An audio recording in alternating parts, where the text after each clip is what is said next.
Sometimes when you go on holiday, you really do find those places which live up to your expectations. Duba is certainly one of those.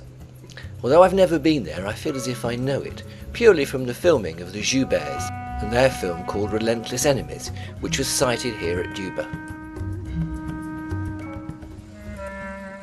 If anything, it's the way in which the lions here have learned to adapt to this terrain and use it to their advantage that singles out what makes them different from lions everywhere else.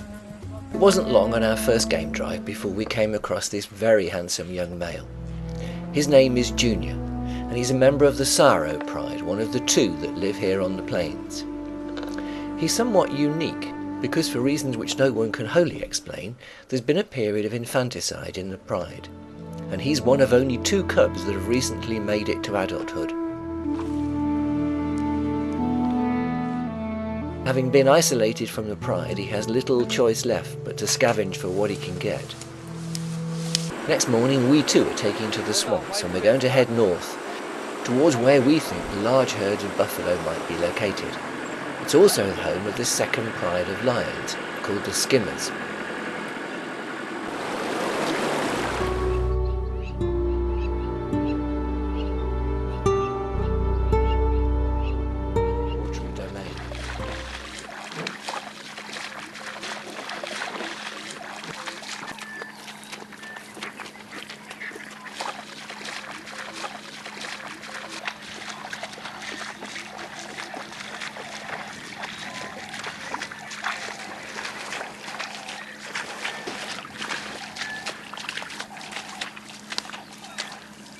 On the afternoon game drive, it didn't take us very long to find our 2 lions again that we'd been watching in the morning, but this time the circumstances were clearly going to lead in one direction only.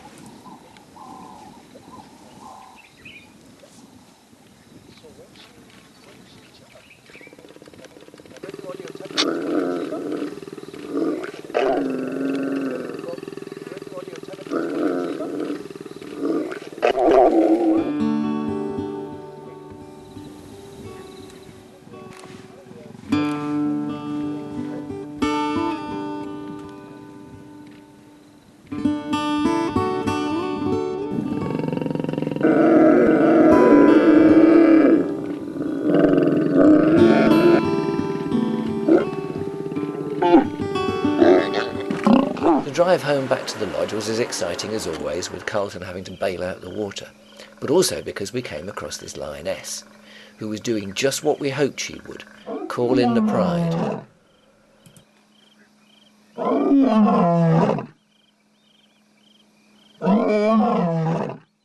We knew the Saro pride had been pretty widely dispersed, but if her calls had had any effect, then it augured well for our chances of seeing a hunt today. At this stage we still didn't know whether the lions had come together, but then suddenly the first one appears.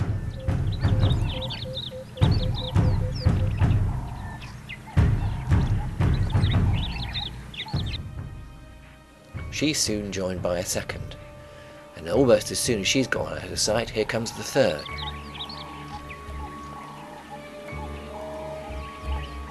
By now 2 more lionesses have joined the main group, and as they all slowly move forward, we follow suit.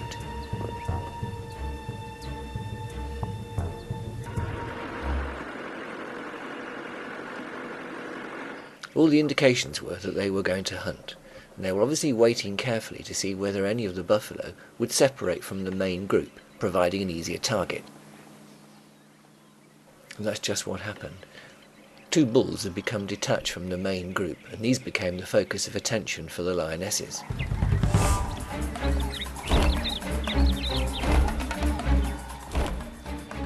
This cat is known as Silver Eye.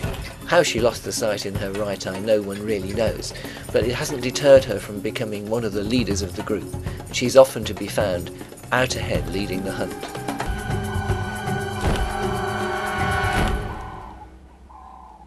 Apart from the male and female, there are now 5 lionesses gathered, so a pride of 7 is certainly capable of taking down a buffalo. But in fact the two bulls we saw earlier have moved away, so for the moment the cats are relaxing.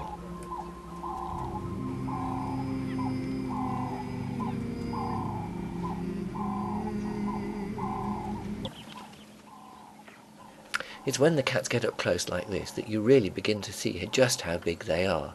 Their legs are enormous because obviously they're coping with living in a watery terrain. In fact, they don't just live in it, they thrive on it. They use it to their advantage and often will drive the buffalo into the water because it slows them down and makes them an easier target.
The lions are getting themselves into a position where they can decide which of the targets they want to go for.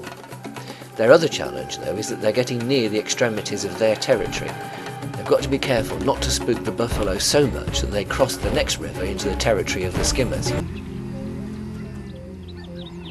Just watching the behaviour of the lions, though, it's clear that they're making choices. Whilst they've got buffalo in front of them, they've also got a small group of red lechwe to the left, and down in the long grass there are 3 warthogs. To get to any of their targets, they've got to cross the open plain and a river, and the possibilities of doing that without being seen are not great.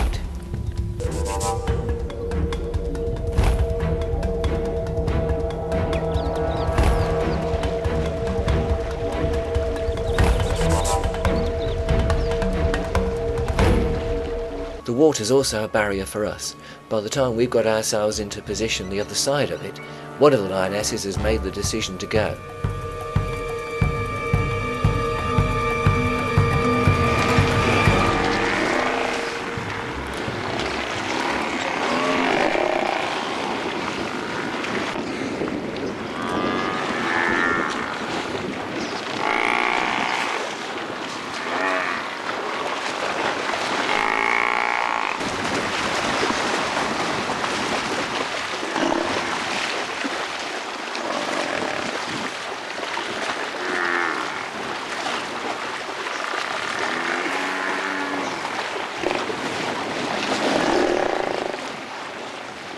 For the moment the calf is still alive, and desperate as she is to save it, the mother needs to be careful because with the pride arriving in numbers, she might find herself the next target if she's not very careful.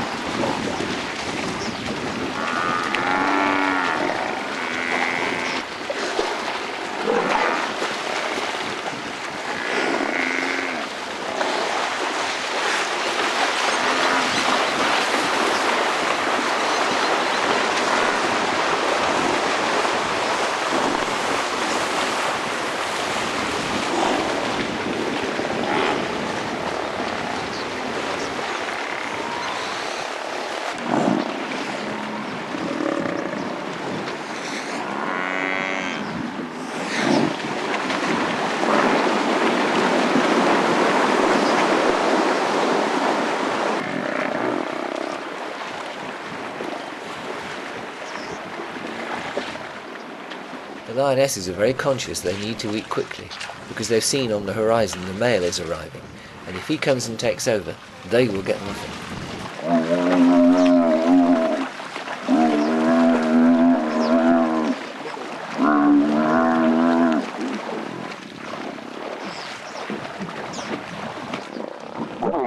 With his outstretched paw, demonstrating his domination, he's taken over complete control of the carcass. So for the other lionesses, they've got two choices. Either they go hungry, or they need to return to the hunt.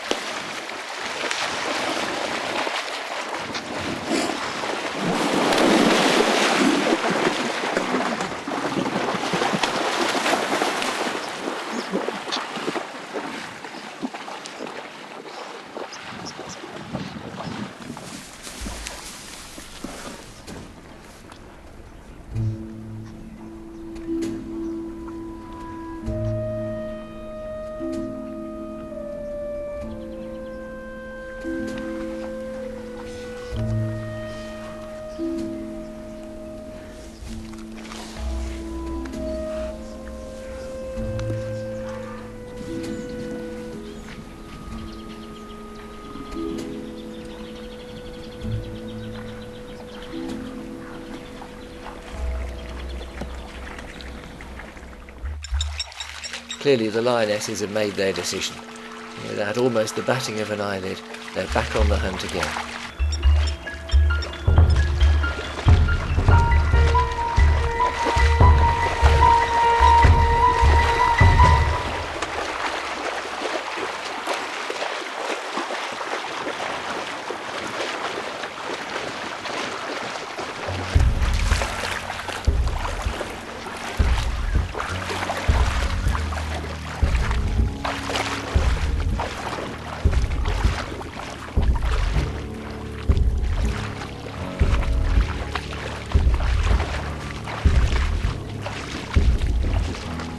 The lions continued to keep a very close eye on the buffalo, but with the light failing it was obvious that nothing further was going to happen that night, and so we began to make our plans for returning to the lodge. Next morning though, there's one last opportunity to see whether anything has happened overnight.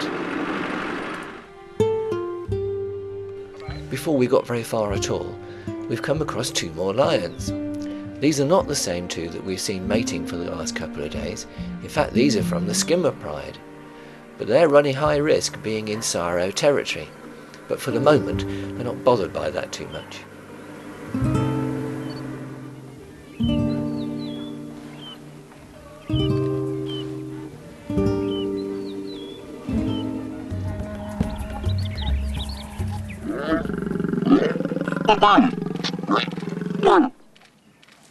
If I have one wish to take away from here, I just hope that the liaisons on Duba result in cubs, which survive and reach adulthood, not least because the future of the prides and the special character of this place depends on it.